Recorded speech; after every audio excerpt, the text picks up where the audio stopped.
Ah, você acha que é? Vamos lá, gente. Nós estamos na apostila 3. Todo mundo com a apostila 3? Sim. Sim. Nós estamos na página 113 da apostila 3, capítulo 8. Olha que linda.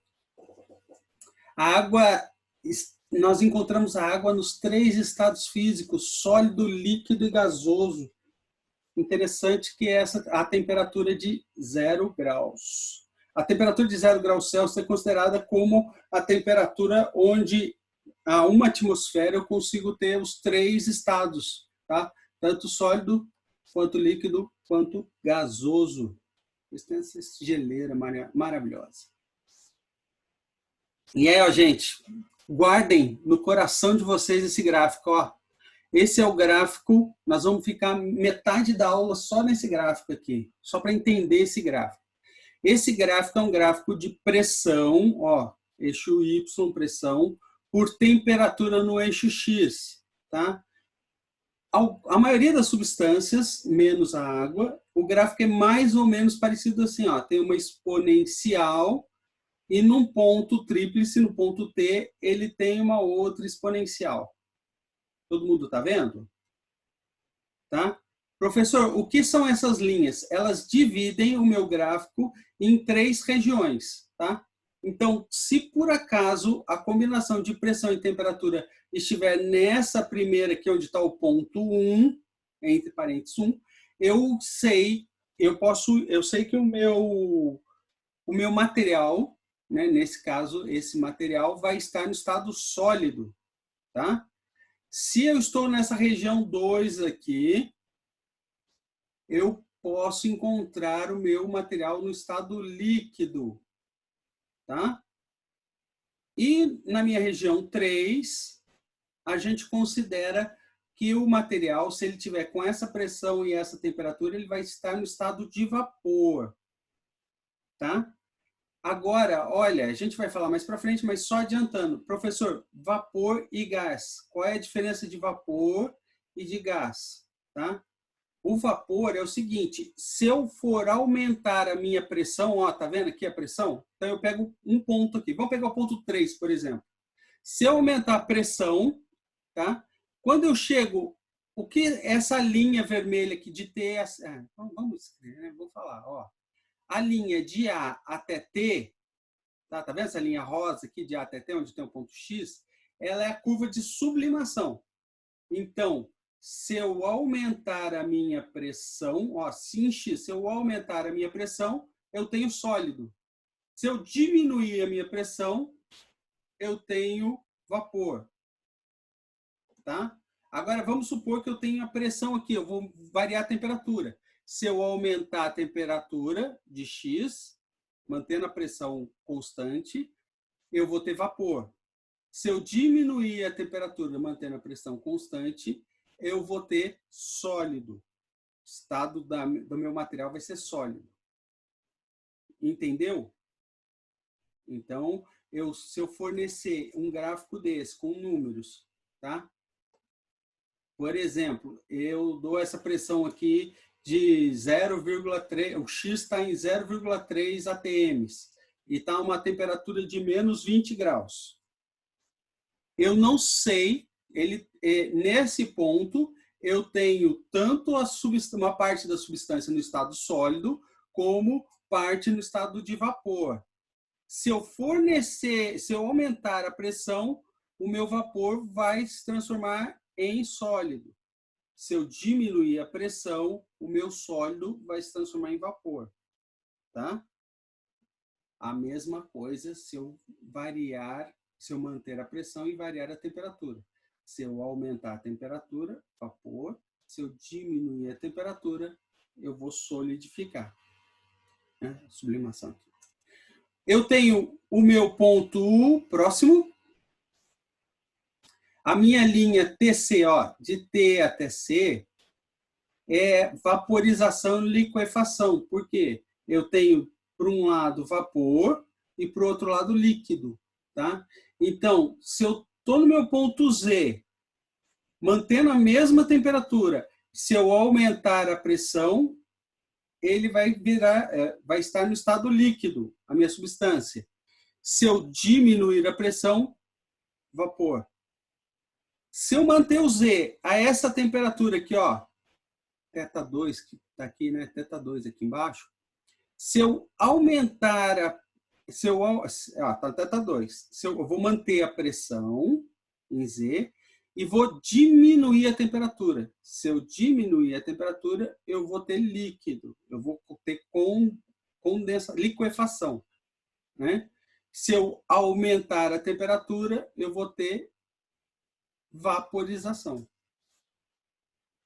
Então, por exemplo, eu sei que eu falei que essa curva não é da água, mas porque o próximo, agora ele vai falar do TY, tá? A gente vai falar mais para frente, mas qual é a diferença da água em relação à maioria dos outros elementos? Tá vendo esse TY? Ele parece um exponencial, né? No caso da água, será que eu consigo rabiscar aqui?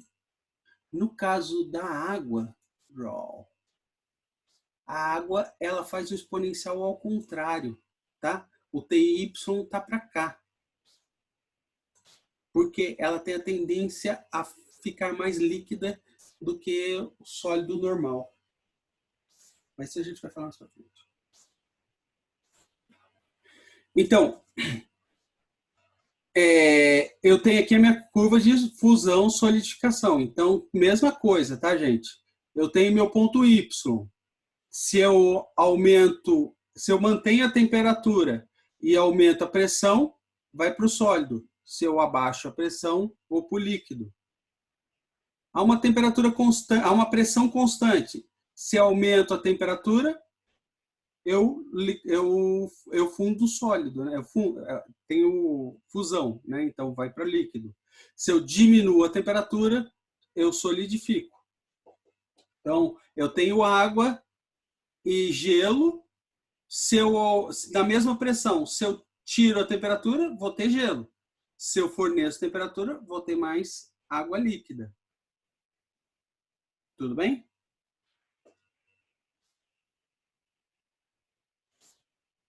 O que mais? O que mais faltou falar dessa curva? O T é o ponto tríplice, né? Corresponde... então, nesse ponto T, eu tenho os 3 estados. Eu tenho tanto sólido, quanto líquido, quanto vapor. Fácil. E outra coisa importante falar é o ponto C, tá? Ó, por que esse ponto C é importante? Tá? Porque é o seguinte, a partir dessa pressão e dessa temperatura, tá? A partir do PCR e a partir do TCR, ou θCR, eu não tenho mudança de estado. Tá? Aqui tudo é gás. Tudo bem? Então, aqui em cima, ó, tudo que for acima de PCR e tudo que for acima de θCR vai ser gás. Então, eu tenho essa aqui, quando eu digo que o meu elemento está na forma de gás, quer dizer que não adianta eu aumentar a pressão, que ele vai continuar sendo gás. No vapor, não. Tá? Se eu tenho aqui, ó, minha substância está no ponto 3, está no estado de vapor, se eu aumentar a pressão, vai chegar uma hora, aqui ó, no ponto Z, que ele vai começar a se liquefazer. E aí, no ponto 2, eu vou ter... Opa, volta. No ponto 2, eu vou ter a substância no estado líquido. Tá? Agora, aqui no ponto 4, não adianta eu aumentar a pressão, que sempre vai ser um gás. Ele não se liquefaz. Pessoal, tem alguma dúvida com relação a esse gráfico? Não, senhor. Só aquela curva que você falou que é da água? Que no caso da água, ela... Aqui, ó, vamos para o próximo, Próximo. Aqui, ó. Esse é uma coisa muito importante, tá? Isso talvez caia, às vezes o pessoal pede, gosta de pedir. É o seguinte, o volume da água. Qual que é o volume máximo da água? Eu, é, eu sempre me perguntava assim, pô, o pessoal falava que com o aquecimento global ia aumentar o nível do mar, tal. E aí você não percebe uma mudança muito grande do nível do mar. Você não tem, né? Pô, falaram as cidades litorâneas vão ficar embaixo da água, tal, né? E você não vê isso com o aquecimento do mar. Por quê? A temperatura do mar está em torno desses principalmente nos polos, né? Quando você tem o derretimento das calotas polares, você tem um resfriamento da média do oceano, tá? Por quê? Porque eu estou derretendo o gelo, então o gelo está a 0 graus Celsius, né? Ele derrete, ele vai formar água a 0 graus Celsius, então ele vai diminuir a temperatura nas proximidades da nas proximidades do meu oceano. Só que depois, a média do oceano é 10 graus. Tá? Então, se vocês pensarem bem, se eu diminuo. Né? Se eu diminuo a minha temperatura, é o menor volume. Né? Então, se eu tiver em volta de 4 graus, é o menor estado que eu posso ter. Se eu aumentar essa temperatura, aí eu vou aumentar o volume da água. Tá? Só que antes eu vou diminuir. Então, ó, o gelo está aqui no 0, né? Então, ele vai esquentando, esquentando, até atingir os 4 graus, a minha água, a estrutura, o volume da minha água, ele está diminuindo. Então, próximo de onde está caindo meu gelo, onde está sendo derretido, nos polos, a água ela está contraindo. Tá? E aonde que ela está se expandindo? Ela está se expandindo aqui na nossa região equatorial, tá? Que aí você tem maior temperatura, então quando você aumenta a temperatura, aí você aumenta o volume. Tranquilo, senhor. Agora entendi. Para mim transmitir calor, existem 3 maneiras de eu transmitir calor, tá? Condução, convecção e radiação. Condução térmica. Como é que eu esquento por condução térmica? Qual é o exemplo de condução térmica que eu consigo? Eu não sei se vocês já passaram por isso, mas eu estou com a minha panela no fogo. A panela, ela esquenta por condução. Eu meto a chama quente e na panela, pode ser de ferro ou de alumínio, e esse calor vai ser transmitido por condução para a minha panela. Se eu pegar onde estava o fogo, eu vou queimar a minha mão. Então, a agitação das moléculas, elas vão se propagando pela minha panela, que é material metálico. Normalmente, os metais, eles são excelentes condutores térmicos. Um outro condutor térmico bom, que vocês podem, é o seguinte, toda vez que vocês vocês põem o pé num piso, ou que vocês sentam num piso, e ele está gelado, ele é um condutor térmico. Por que ele está gelado? Porque a sua temperatura corporal, normalmente, né, 36,7 graus, ela é maior que a temperatura do ambiente. Então, o que acontece? Eu sento no chão gelado e a minha bunda gela, porque eu perco calor para o meu chão.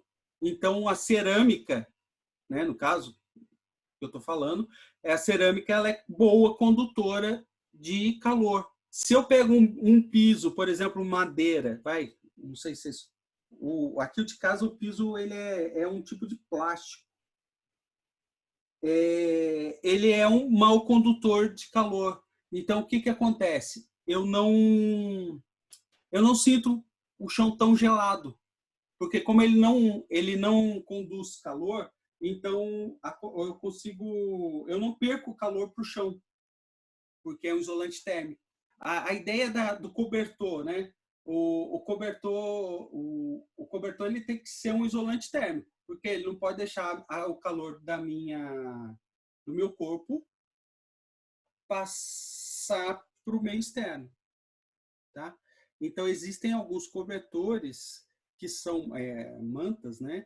Que são plastificadas. Foi estranho, né? Mas eu tenho um colega tinha um colega quando fazia faculdade, que ele era da Marinha, ele foi da Marinha. E ele falou que eles entraram num treinamento, né? E o navio da Marinha foi para lá no Canadá. Ele disse que lá era muito frio. E aí, para os caras não morrerem congelados, o que eles fizeram? Eles pegaram o saco de supermercado e começaram a vestir os sacos plásticos do supermercado, para não perder a temperatura corporal para o meio. Então, o plástico como isolante térmico, ele não permitia isso. Professor, por que o cobertor ele tem que ser grosso? Para ser quentinho. O edredom, vai? Por que ele tem que ser grosso? Ele tem que ser grosso porque ele faz pressão, tá? E essa pressão, ela faz, além de ser isolante térmico, ele também, como é que fala? Ele faz uma força, então ele aquece você por pressão. Existem alguns cobertores que são cobertores elétricos, tá? Que você põe na tomada e ele esquenta. Ele tem uma resistência, tá? Mas aí é feito já é outra coisa. Nós vamos definir fluxo de calor, ó, é Φ, esse é a letra grega. Estou falando grego, tá falando grego, professor? Tô. Isso aqui é Φ. Literalmente. Tá? É fluxo de calor. Eu vou definir o fluxo de calor como a quantidade, a energia térmica, né? O Q pelo tempo. Tá? Intervalo de tempo. Então, se eu passo calor, ó, tá vendo essa barrinha? Se eu passo calor aqui, eu vou ter um fluxo. Tá? No caso dessa barra cilíndrica, o meu fluxo vai ser K, que é uma constante do material, vezes a área da superfície, θ2, que é o θ mais quente, para θ1, mais frio pelo comprimento. Ó, eu tenho essa formulinha aqui. Professor, só serve para barra cilíndrica? Não. A gente, na engenharia civil que eu dou aula, a gente usa parede. Então, a minha parede, ela tem uma área, eu tenho eu tenho o K do concreto, tá? A temperatura θ2 é normalmente a temperatura interna, né? Quando tá frio lá fora, o θ2 é a temperatura interna e o θ1 é a temperatura externa. Quando está muito calor, o θ2 é a temperatura externa e o θ1 é a temperatura interna. E o que a gente espera na engenharia civil de um ambiente é que o fluxo de calor seja o mínimo possível. Quer dizer, o K desse material, ele Professor, tem que ser baixo. Sim. para criar, tipo, sistema de refrigeramento, essas coisas, tem que usar essa fórmula aí, não tem? Isso. Não, é o seguinte, para sistema de refrigeramento, o fluxo ele tem que ser zero, tá? Tá, entendi. O engenheiro, eu tenho um colega que ele como é que é o nome? Ele é engenheiro de refrigeração, tá? E aí ele pega o K de vários materiais, quanto menor o K do material, melhor é o material para servir de revestimento. Tá, entendi. Tá? Porque eu não quero que essa energia do K2, no caso de refrigeradores, né? Eu não quero que essa energia aqui entre dentro do meu refrigerador. Tá? O fluxo ele tem que ser zero. O ideal é zero, Entendi. né? Tem que ser o mínimo possível. Entendi, senhor. Obrigado. E aí, o interessante que é o seguinte, ó, eu tenho uma tabela aqui, ó. Então, quem que tem valores pequenos de K? Ó, eu tenho o ar. Sabe a nossa garrafa térmica? Pô, o ano passado, como eu não estava na pandemia, eu peguei a garrafa térmica da Sueli, né? E aí eu abri. Você tem uma rosca embaixo, tá? Se vocês forem no supermercado, cuidado, né? Que é de vidro dentro. Mas você tem uma rosca embaixo e ela sai uma ampola de vidro. E aí o que tem entre a ampola e a garrafa? A parte plástica ou de alumínio, sei lá o que for. O que tem entre a ampola e a garrafa? É o ar. Então, por que o ar? Porque o ar serve de isolante térmico. Então, ele evita que o calor de fora entre em contato com o líquido. Assim como se o líquido estiver quente, né? O calor do líquido não se perca para o ambiente. E se eu colocar água gelada, eu não quero que o calor de fora entre esquente a minha bebida. Então, eu tenho uma camada de ar. Tá? No caso, eu tenho alguns revestimentos de prédio, de casas, é usado lã. Tá? Existem vários tipos de lã, tem uns que põem lã de carneiro mesmo, mas hoje em dia é mais barato você usar lã de rocha e lã de vidro, tá? Porque elas têm isolação térmica. Então, elas evitam que o calor que esteja lá fora entre ou que o calor de dentro saia. Tá? Como eu falei, olha, tem alguns pisos que são de madeira porque a condutividade térmica da madeira é baixa. Então, não permite que o calor do seu pé, no caso de um piso de madeira, o calor do seu pé ele se dissipe pelo piso. Né? No caso que eu falei da cerâmica, a cerâmica ela é próxima do vidro.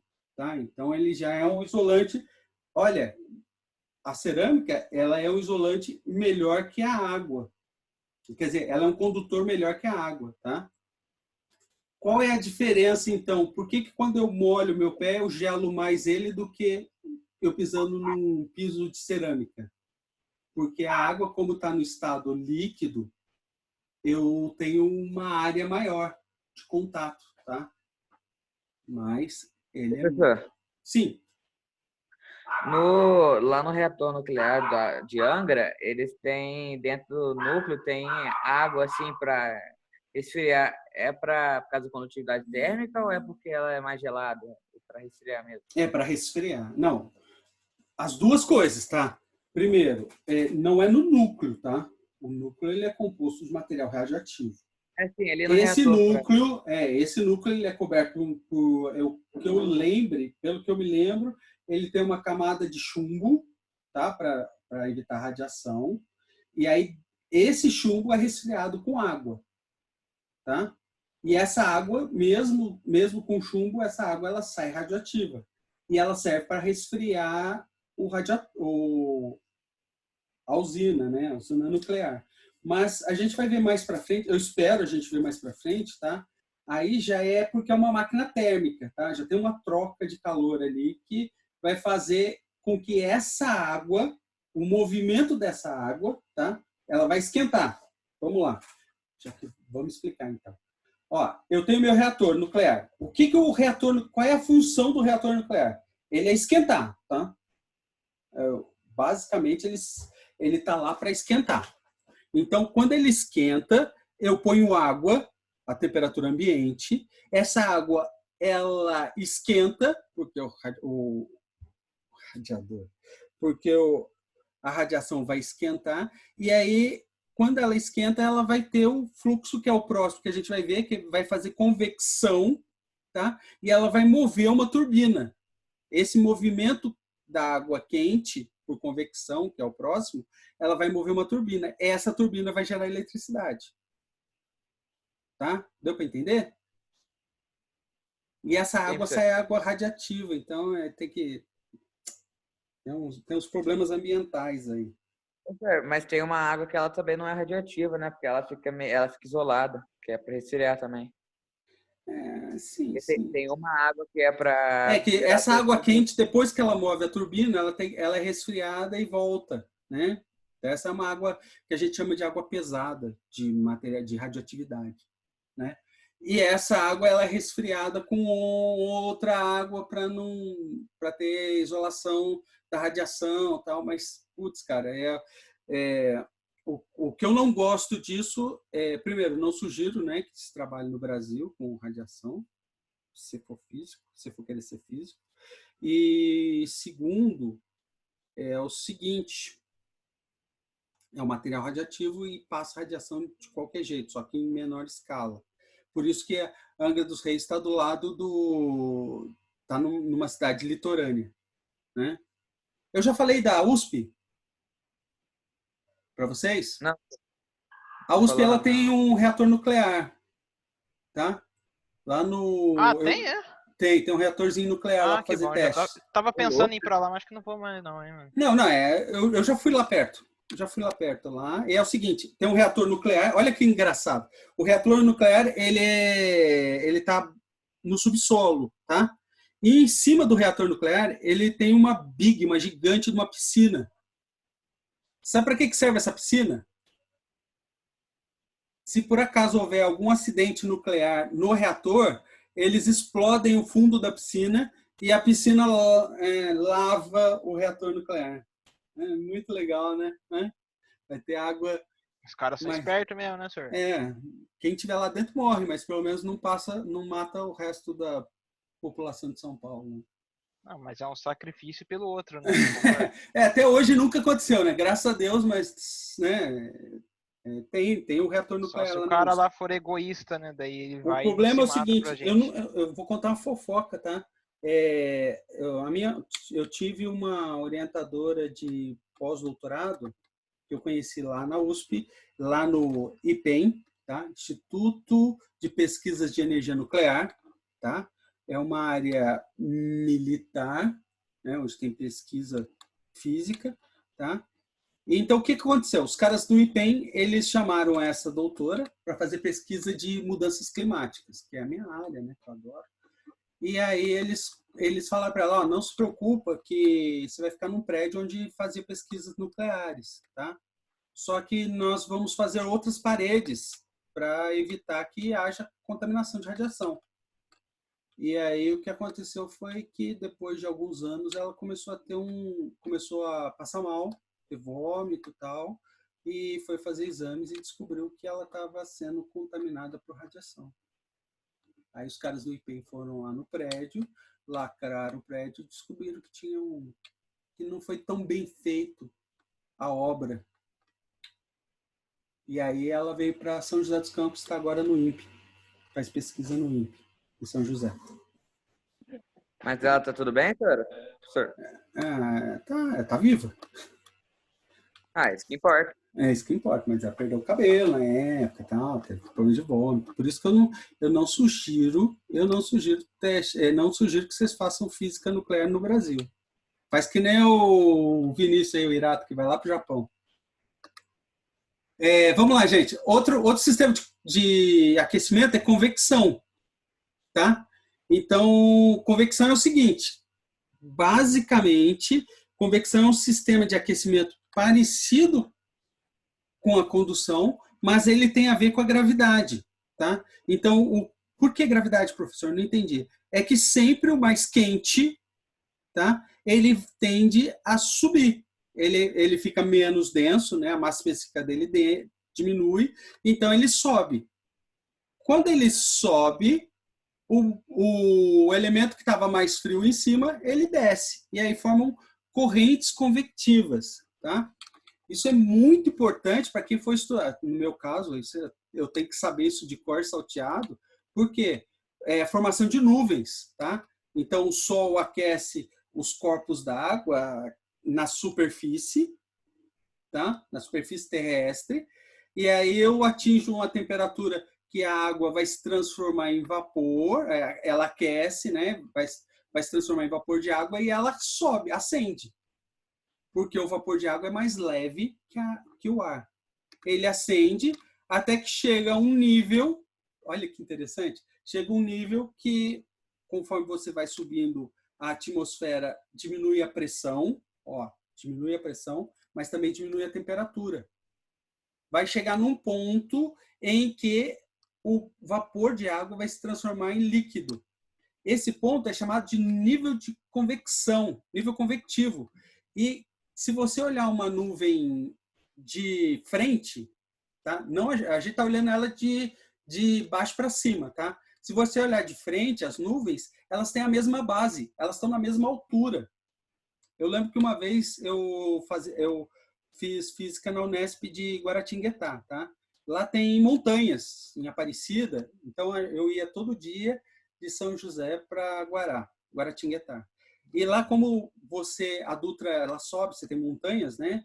Então você consegue ver as nuvens. E aí é legal porque a nuvem não é fofinha, redondinha. Ela tem uma base reta, como se alguém tivesse cortado a base dela, que é o nível de convecção, que é o nível de condensação. Né? onde o vapor de água se transforma em água, em gotículas de água, tá? Porque o vapor de água ele é transparente, mas as gotículas de água elas que dão a tonalidade branca, elas absorvem a luz do sol e elas que dão a tonalidade branca. Se eu tenho muita gotícula de água, que são nuvens muito altas, aí a minha nuvem fica preta, fica escura. Então, nuvens de chuva normalmente são nuvens escuras. Elas têm alta concentração de gotículas de água que vão absorvendo os raios luminosos do sol. Então, ele vai ficando escuro. A nuvem vai ficando escura. Quanto mais escura, mais água líquida e maior probabilidade de chover. Eu adoro isso, convecção. Tá, professor, mas e no dia a dia? Minha mãe, eu vou colocar... Minha mãe não, desculpa. Eu vou colocar a panela no fogo. Então, o fogo ele vai aquecer minha panela por condução. Normalmente, ele vai aquecer mais o fundo da panela, tá? A água vai absorver esse calor do fundo da panela por o fundo, né? Por condução. A água vai ficar quente, diminui a massa específica, ela sobe. A água que está fria aqui em cima desce. Então, se vocês pudessem, se a gente conseguisse ver, eu acho que às vezes dá, né? Você vê um fluxo na água, a água se mexendo, se movendo, de cima para baixo. Tá? É que aí a temperatura da água aqui ultrapassa 100 graus, eu tenho vapor de água, esse vapor de água vai formar uma bolha de vapor d'água, e ele vai acender. Então, eu vou ter do fundo saindo bolhas o pessoal fala bolhas de ar, mas não é, bolhas de vapor de água. Tá? Professor, mas aí sai a fumacinha branca. Essa fumacinha branca é que é o seguinte, quando essa bolha do vapor de água sai, tá? Ela carrega consigo gotículas de água no estado líquido. Eu não tenho água só no estado de vapor. Eu tenho água líquida. Gotículas de água líquida, que é a fumacinha. Se eu pegar a chaleira, professor, mas sai uma fumacinha branca. A fumacinha branca é água no estado líquido. Tá? Mas tem também água no estado de vapor, que está junto com as gotículas brancas. Tá? Nós temos aqui o termosifão, isso cai em vestibular, que é uma beleza, que é uma maravilha. Por quê? Como é que funcionam os coletores solares? Eu tenho mangueiras, tá? São mangueiras mesmo, pequenas, mas mangueiras. E o fundo do meu coletor ele é pintado de preto. Ele é escuro. E as mangueiras, normalmente, elas não são tão escuras assim. Mas a minha caixa aqui, ó, a minha caixa do coletor solar, ele é preto. Por quê? Porque o preto é a cor, ele está absorvendo a luz solar. Então, aqui é quente. Tá? Então, a luz solar aquece esse painel, esse coletor. Ele serve como se fosse uma estufa, ele é fechadinho, né? Então, esse calor ele vai ser transmitido para a água, que está nesses caninhos. A água esquenta, fica menos densa, então ela tende a subir. Então, eu tenho um coletor na parte superior do meu coletor. Por isso que ele não fica deitado, ele fica inclinado. Tá? Porque a parte de baixo vai entrar água fria e a água que esquenta aqui vai sair por convecção, tá? Não precisa ter bomba nem nada, simplesmente por convecção, porque ela está quente e aqui está frio, embaixo está frio e aqui está quente, ela vai subir e vai para um reservatório térmico chamado em inglês de boiler. Tá? Meu cunhado tem um aquecedor solar e no boiler dele também tem resistência. Caso não tenha sol suficiente, se ele quiser uma temperatura quente, então eu tenho resistência aqui que também esquenta a água. E esse boiler vai fornecer água quente para minha casa. Tá? Eu tenho a água fria vindo, normalmente vem da caixa d'água, né? Ela vem essa água fria para ser esquentado e o boiler é o meu reservatório onde tem água quente. Tá? Então, vamos lá. A água, ela esquenta, o painel ele esquenta por radiação, que é o terceiro que falta ver. Ele aquece por radiação o painel. Aí o painel aquece a água por condução, tá? Essa água mais quente, ela sobe por convecção e fica reservada no boiler. Então, eu tenho os 3 tipos de aquecimento no meu aquecedor solar. Por isso que cai tanto no vestibular. Eu consigo matar 3 coelhos com uma cajadada só. A matéria com 3 assuntos. Tá? A radiação, eu já falei, né? Principalmente vem pelo sol. Tá? Mas olha que interessante. Todos nós perdemos energia térmica por radiação. Tá? A Terra ela recebe a luz do Sol e ela reemite essa luz na forma de radiação. Tudo bem que o Sol ele manda principalmente, tem todo um espectro da luz do Sol, tá? Mas é principalmente na faixa do visível, onde o pico é na cor amarela, por isso que o Sol é amarelo, tá? Então, mas ele emite também radiação por outras frequências, tá? E aí chega na Terra essa energia, tá? A superfície da Terra ela absorve, logo as camadas também recebem, mas quem absorve mais é a superfície da Terra e ela reemite essa radiação. Só que ela reemite como? Na forma de calor, que a gente conhece como infravermelho, tá? Ela emite na forma de calor, chamada de infravermelho. Professor, Sim. desculpa atrapalhar, mas já tá quase na hora da outra aula já. Então. Ô, gente, tá bom. Então, radiação é isso. Eu vou deixar um vídeo, tá, no YouTube, depois eu mando. Obrigado, viu? Desculpa, eu me empolgo e vou falando. Então é o Desculpa seguinte, aí, não queria atrapalhar ela, não. quem puder, assiste esse vídeo, é muito legal, que o cara explica a temperatura, mudanças climáticas, tá? E é isso, gente. Obrigado pela presença de todos. Desculpa aí se eu falei demais. Até a próxima semana. Tchau. Tchau, professor. Professor, obrigado pela aula. Tchau, professor. Obrigada. Eu agradeço. Um big beijo, prof.